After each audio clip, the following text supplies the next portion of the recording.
Well, tonight both of the Baylor basketball teams were playing in the Sweet 16. We're going to start with the men, who are New York City, taking on South Carolina, the 7 seed who upset Duke in the second round last weekend. NCAA restrictions make it so I can't show you the highlights just yet because there's still games going on. You know how that goes, though.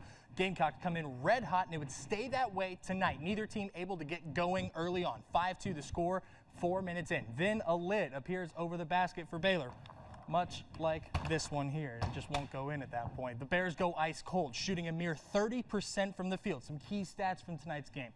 23% from behind the arc.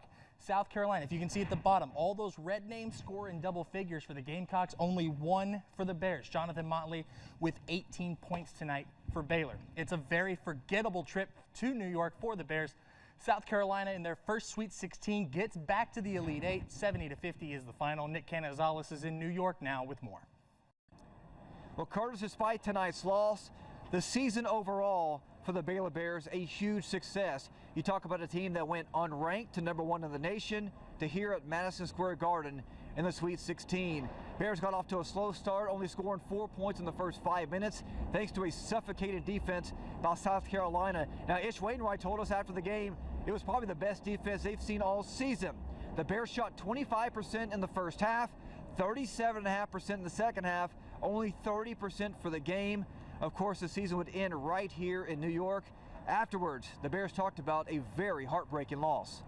It hurts that we didn't have it today. I didn't have it today. I was awful, and I hurt for the seniors. I hurt for Ish. Hurt for Mott. You know, it just hurts. So I'm happy.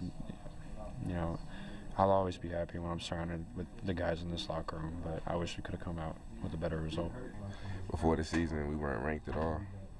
And then we ended up being #1 team in the country, and we made history. No team ever in our school has done that. So, you know, I'm proud of everybody, and I think we had a successful season. Well, the Baylor Bears will finish 27-8 on the season.